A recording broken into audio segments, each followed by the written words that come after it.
Sabemos que Chelsea fue muy golpeado por el COVID.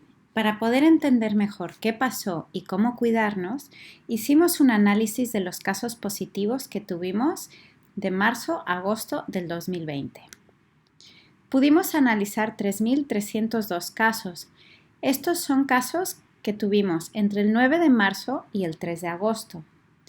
Queríamos entender mejor cómo podemos lograr mayor equidad en salud.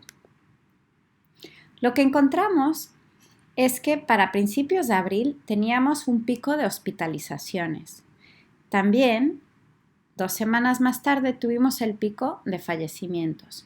Lo que esto nos dice es que para febrero ya teníamos COVID en Chelsea. Mientras todos creíamos que no había llegado el COVID, ya se estaba propagando por nuestra ciudad. También encontramos que la edad media de casos es alrededor de los 44 años. Esto es lo mismo para hombres como para mujeres. También encontramos que por más mayores las personas afectadas por COVID, peor el resultado. Encontramos, por ejemplo, que es mucho más probable ser hospitalizado por COVID si tienes alrededor de 60 años. También es mucho más probable que una persona fallezca por COVID si tiene alrededor de 80 años. Las personas que se recuperan más del COVID son personas alrededor de 43 años. Encontramos también que la mayoría de personas que tienen COVID son latinos, casi el 60%. Encontramos que los laboratorios están dando los resultados bastante rápido.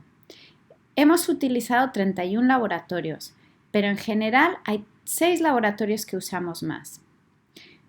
También encontramos un dato muy importante, y esto es que el tiempo entre el comienzo de síntomas y la prueba del COVID es alrededor de 7 días. Esto significa que las personas están tardando una semana entre que empiezan a tener síntomas y se hacen la prueba.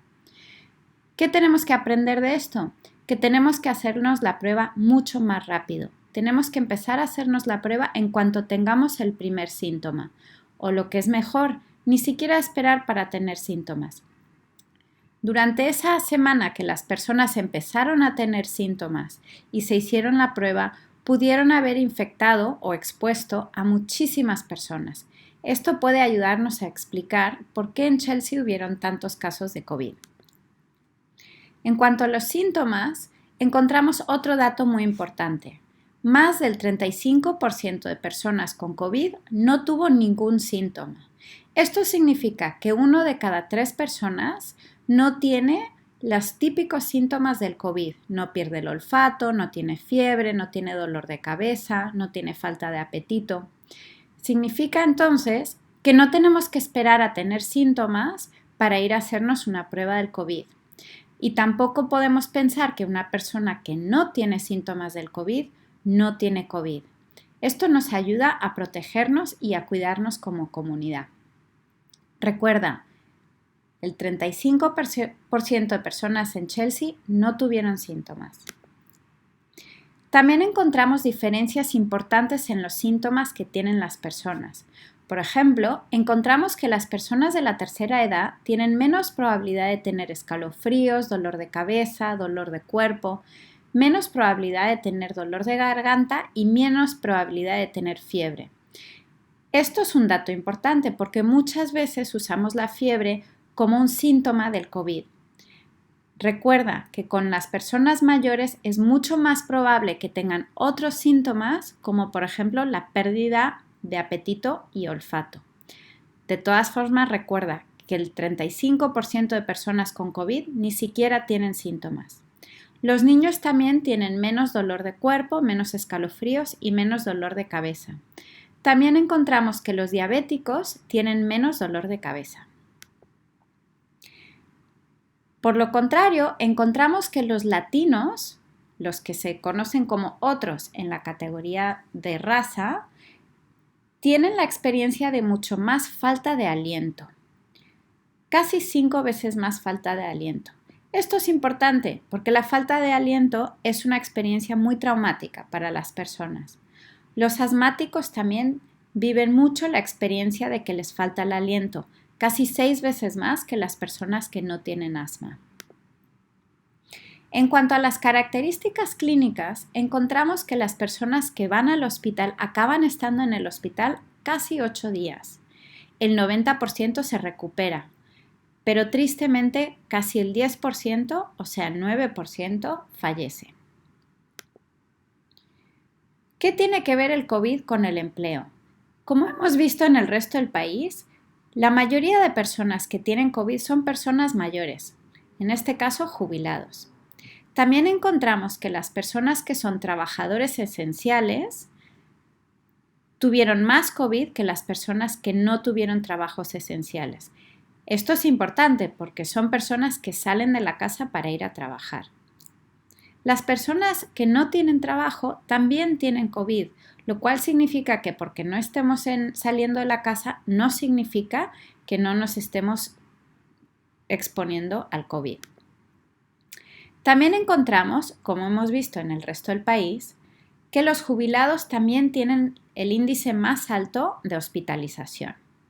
Sin embargo, encontramos que las personas que no tienen empleo tienen mayor riesgo de ir al hospital que las personas que son trabajadores esenciales. Aquí lo que nos puede decir es que las personas que no tienen trabajo tal vez no tengan seguro médico. En Massachusetts, tú tienes derecho a un seguro médico. Si no tienes seguro médico, infórmate y accede a un seguro médico para que puedas acceder a servicios médicos si los necesitas. ¿Quién tiene más riesgo de ser hospitalizado? Lo que encontramos es que las mujeres tienen menor riesgo de ser hospitalizadas. Ahora, esto no significa que cuando estén hospitalizadas no les vaya mal. Encontramos que los hombres y las mujeres tienen la misma tasa de mortalidad. Encontramos también que aunque las mujeres no tienen mayor riesgo de ser hospitalizadas, las embarazadas sí. Las mujeres embarazadas tienen 27 veces más probabilidad de ser hospitalizadas que las mujeres no embarazadas. ¿Qué significa esto? Que si hay una mujer embarazada en tu familia o en tu entorno, es muy importante que la cuides y no la expongas al COVID. Recuerda que muchas veces no sabemos si alguien está embarazada hasta el 7º o tal vez hasta el 8º mes. También encontramos que los jubilados y los desempleados también tienen mucho mayor riesgo de ser hospitalizados. Así que también tenemos que cuidar de los mayores y de las personas que no tienen empleo. Miramos a ver si habían algunas enfermedades que podían aumentar el riesgo de morir por COVID.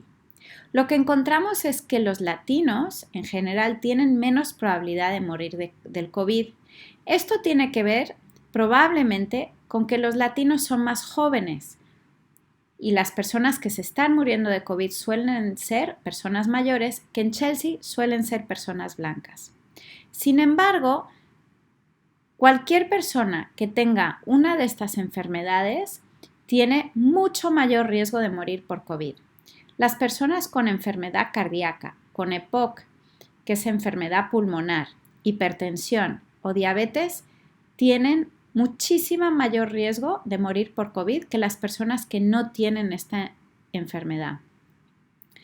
Lo que es importante es que tengamos en cuenta que si tenemos a alguien en nuestra familia o en nuestro entorno que sea diabético, hipertenso, que tenga enfermedad pulmonar o cardíaca, es muy importante que esa persona no sea expuesta al COVID, porque su riesgo de morir por COVID es muy, muy alto.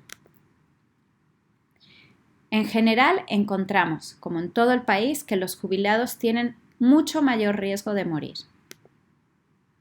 En conclusión, ¿qué podemos aprender del análisis de datos del COVID?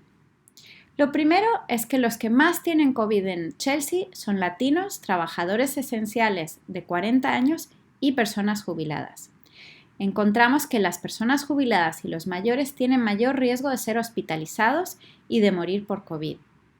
Encontramos un dato muy importante, que las personas tardan alrededor de una semana entre el inicio de síntomas y hacerse la prueba, y esto puede aumentar mucho el contagio entre personas. Además de que casi el 35% de los casos no tienen síntomas. Encontramos que los latinos tienen menor riesgo de morir por COVID, pero que las personas con enfermedades cardíacas y pulmonares, hipertensión y diabetes tienen mayor riesgo de morir por COVID. Encontramos también que aunque las mujeres tienen menor riesgo de ser hospitalizadas, las mujeres embarazadas tienen muchísimo riesgo de ser hospitalizadas. Las personas con asma, los desempleados y los jubilados también tienen mayor riesgo de ser hospitalizados. En conclusión, aprendemos que es muy importante que nos lavemos las manos, que llevemos máscara y que evitemos los encuentros, sobre todo ahora que vienen las fiestas. Ten mucho cuidado, cuida de tu comunidad y cuida de ti mismo. Gracias.